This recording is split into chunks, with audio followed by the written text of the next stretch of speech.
homeless lady in the middle of the street. And then, funny part is, when we decided we were walking back to our car, that same homeless lady was manning a hot dog cart. So apparently not homeless. Apparently disgusting. Yeah, of course I wasn't buying a hot dog. I was going to say, did you get a hot dog from us? Absolutely not.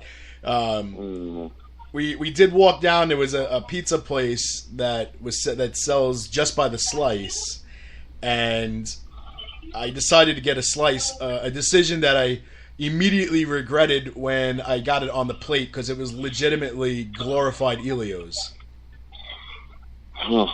It was not good at all. And that's probably the only thing that I've eaten there that I would say was awful. For the most part, all the food that I ate there was amazing.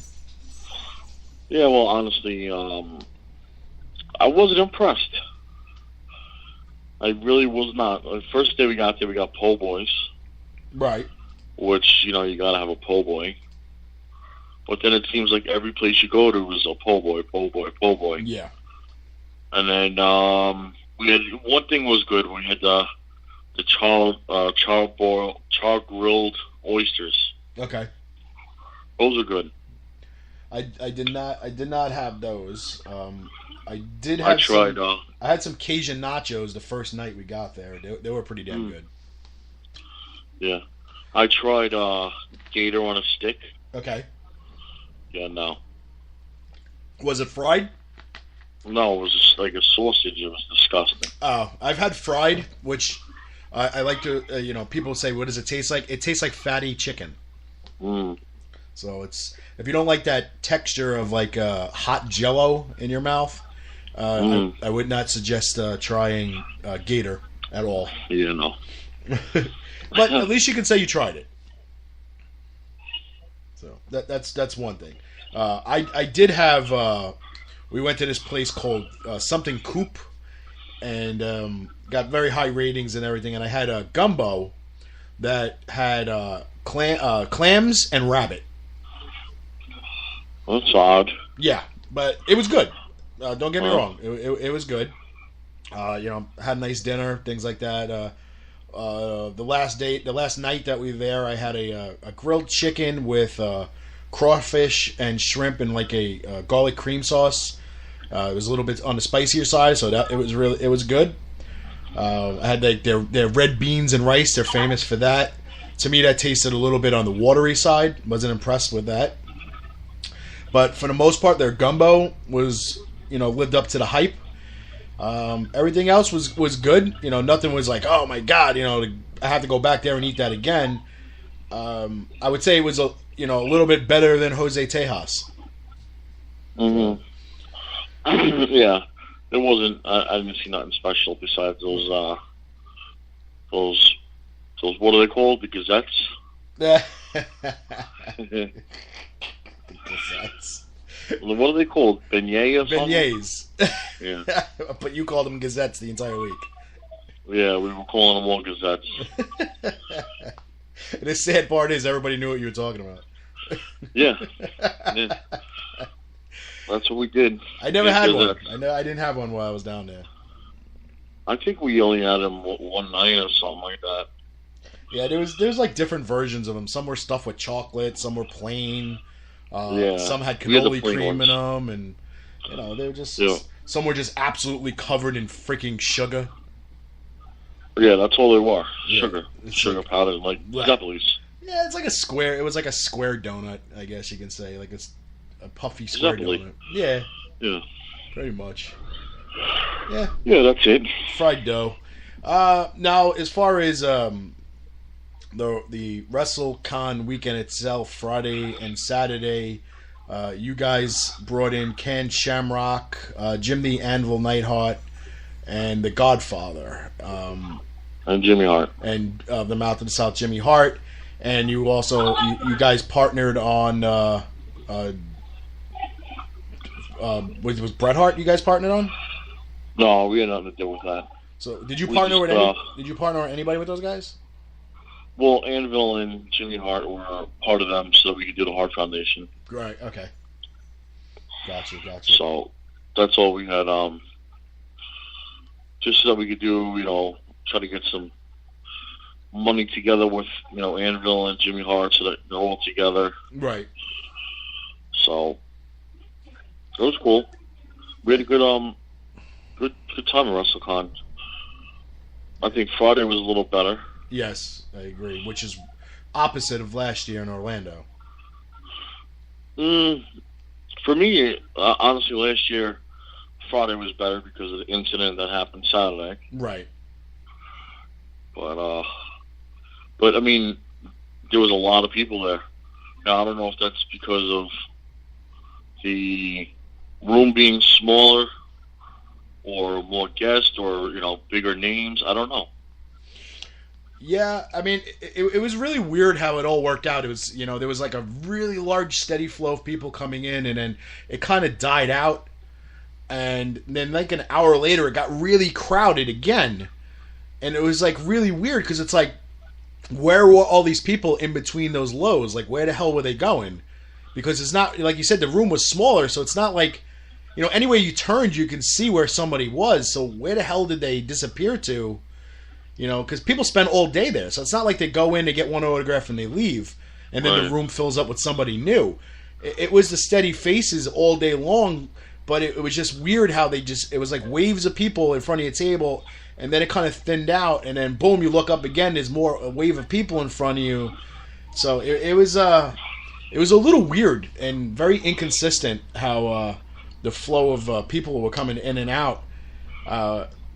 I want to say that it was a little disorganized this year. Well, I don't want to say disorganized. I think it was just because of the room smaller. Like there was a lot less space for everybody. Mm-hmm. Meaning, like fans had to get through the tables. It was a little harder to take photos with fans. The lines were a little. Some people had big lines, Right. Like on Saturday when Bret Hart was at our tables, they were blocking other people. It didn't really affect me because they went the other way. Right. And I was on the corner, so, I mean, Shamrock had a line, and it affected, like, Jerry Lawler the day before, etc. So it was kind of hard for fans to just move around, I guess. Yeah, well, we experienced that on Friday. We had the 12 guests, and we had the two on the left side, two in the front, and it wrapped around to two on the right, like the shape of a horseshoe. Mm-hmm. And so the line kind of started like right in front, blocking Allie, Rosemary, Eric Bischoff, and Medusa. I mean, pretty much they were on line for them anyway. But the way everybody started lining up, because we were doing the money in the far right corner. It was like people had to get online, get the money, and then they would circle back and have to fight through the line to get to the table.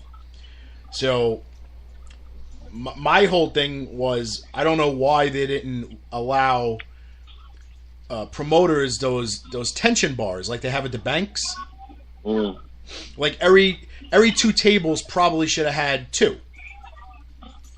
So you could keep the line on one side, and then allow the photo ops and the fan interaction to happen on the other side of the straps.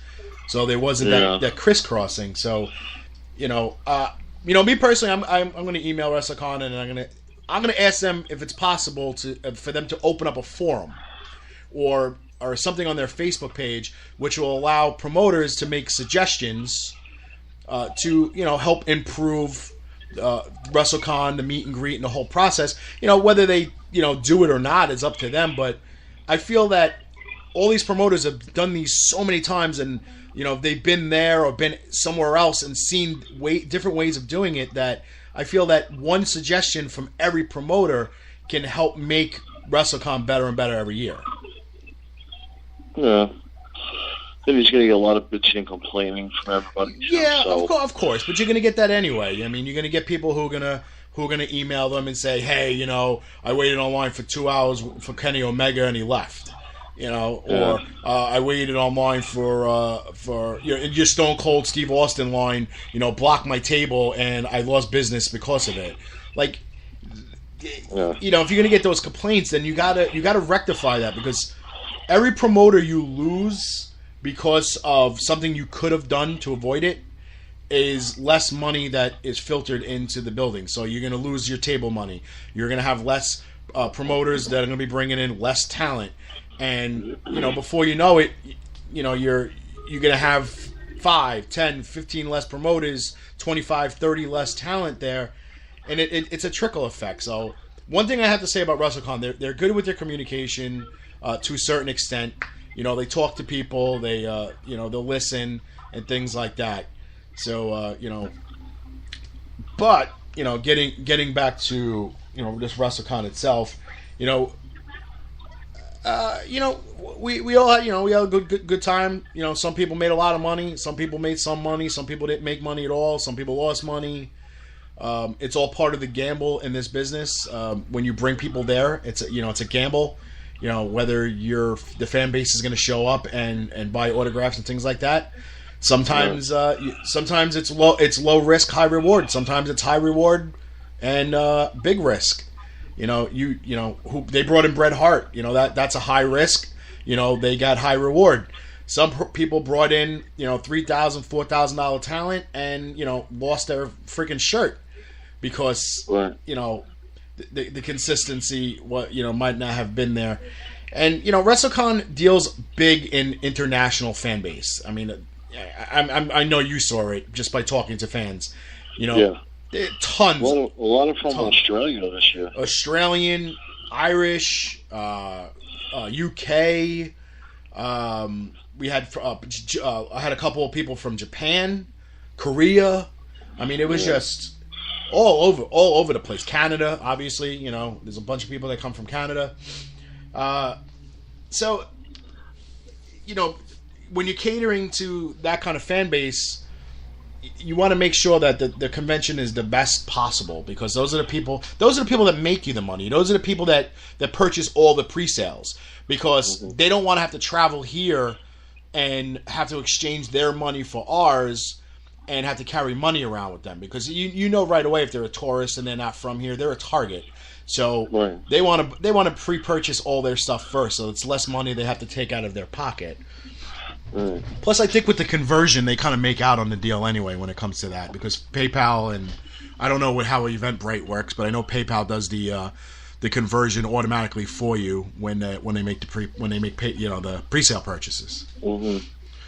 So there was definitely a lot of fans from overseas and everything, which is cool, because those are all new fans that need those autographs, etc. But then again, you saw a lot of familiar faces too, I think. Yep. I mean, we saw a lot of guys that we work with or have worked with in the past, like Event Warren. They were there, and Ultimate Stars, and let's see who else. You had Scott Wilder Promotions, Team Art, RDP. You had RDP's buddy sitting next to him, Rob Feinstein. I'm trying to think who. Oh, you had Mania Marketing, who brought in Lanny Poffo, Kenny Casanova with Dangerous Danny Davis. I mean, there was a lot of people that we've all dealt with and worked with or had communication with. It was, it's not just a kind of like a homecoming for a lot of these wrestlers who don't get to see each other in years apart. So it's nice for them to catch up, but it's also nice for like guys like us to catch up. I mean, you and I see each other a lot, but there's other ones that we only see 2-3 times a year at shows, and that's really it. Sometimes it's good that way. That is true. No, but it was fun. I mean, there, like I said, the conventions and everything were good. The fan interaction, I think, was good. Just some hiccups here and there, Yeah. And you said that, I mean, honestly, I say the place is a shithole, and I'm not saying that just to be funny.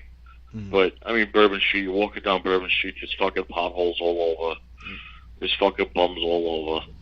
You know, Potheads. The Airbnb we stayed at, there was a fucking shooting down the block. Oh God. I mean,